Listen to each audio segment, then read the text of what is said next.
পেঁয়াজের পাল্লা বর্তমানে 400 টাকা, 80 টাকা কেজি পড়ে। দেশি পণ্য কোনো জিনিস নাই। দেশি 1 কেজি আদা 450 টাকা। কেউ দেখে না এটাও বলতে পারি না, কারণ দেখি তো কেউ দেখে, কিন্তু দাম কমে না কেন? আমার যতদূর মনে হয় ঈদকে কেন্দ্র করে ঈদের আগে থেকে অনেক দাম বেশি এখন। এইগুলা তো বলার কোনো অবকাশ নাই, কারণ এটা ঈদ কোনো উৎসব হইলেই তো দাম বাড়ে। স্পেশালি পেঁয়াজ, আদা, রসুন। পেঁয়াজ আমি গত সপ্তাহে নিছি 270 টাকা, আজকে 490 টাকা, 390 টাকা, 390 টাকা দেশি পাবনা পেঁয়াজ। কী রিজন? কোনো রিজন নাই। ঈদ তো এইগুলা বলার কোনো ইয়ে নাই, তাদের ইচ্ছা মতো।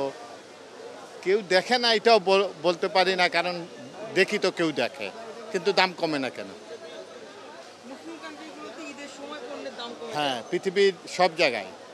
আপনি মুসলিম কান্ট্রি বললেন না, আমরা তো দেশের বাইরে বিভিন্ন জায়গায় গেছি, বিভিন্ন উৎসবে ইউরোপিয়ান অনেক কান্ট্রিতে দোকানে সেল দেয়। শুধু আমাদের দেশ, আমার ধারণা শুধু আমাদের দেশ ব্যবসায়ীরা এইটুক করে। পৃথিবীর আর কোনো জায়গায় নেই। আপনি মুসলিম দেশে না, আপনি ইউরোপের যে কোনো জায়গায় যান। আমরা 2-1 জায়গায় গেছি, 2-4-5 জায়গায় ইয়ে করছি, সব জায়গায় কোন উৎসব হলে দাম কমে, আমাদের দেশে ঠিক বিপরীত। তো এটা আপনি সিন্ডিকেট না সরকার না ওই ব্যবসায়ী, কি বলবেন আপনি?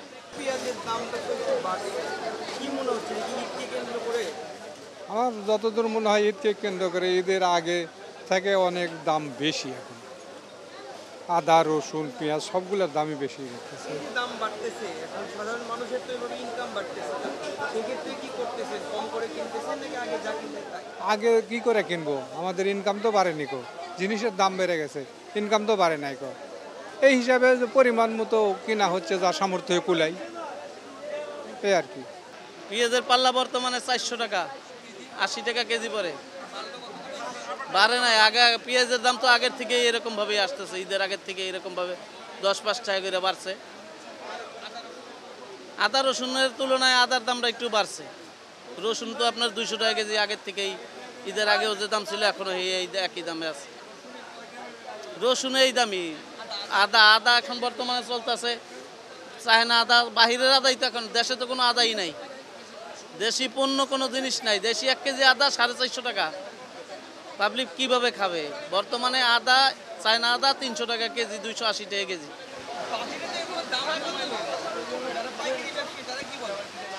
পাইকারি ওই আড়তদের থেকে তো কম আনতে পারে না। এইখানে তো আনলে পাইকারি যারা আনে তাদের কাছ থেকে আমরা আনি, হয়তো এরা 5-7 টাকা কেজিতে লাভ করে। ওরা বলতেছে ওদের রেট বেশি, ওদের কেনা বেশি, তাই বলতে ওরা এইভাবে দাম বেশি নিতেছে। দাম বাড়লো মানে এখন আজকে বিক্রি হইতেছে 180 টাকা আর 200 টাকা। কালকে বিক্রি হয়েছে 160, 140। এর আগের দিনে ধরে কাঁচা বাজারে তো ধরে মাল একটু আমদামি কমে গেলে একটু দাম বাইরে যায়, আবার আমদামি বাইরে গেলে দাম কমে যায়।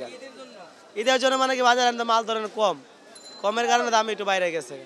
আবার মাল একটু বেশি চাহিদা বেশি থাকলে দাম একটু কমে দেবো। ব্রয়লার মুরগি বিক্রি করতেছে যে 190 টাকা, আর পাকিস্তানি মুরগি বিক্রি করতেছে 320 টাকা, লাল লেয়ার মুরগি 350 টাকা, দেশি মুরগি 650 টাকা। সব মুরগির দাম মনে নিয়ন্ত্রণে আছে, বাড়ানো কমও নয়, নিয়ন্ত্রণে চলতেছে। এই ঈদে দাম কমার কথা কমছে না। পাকিস্তানি মুরগি 390 টাকা, তুমি মনে হয় 320 টাকা তাইছে। রোজার ঈদে 390 টাকা ছিল না, এখন কোরবানি ঈদে আছে 320 টাকা।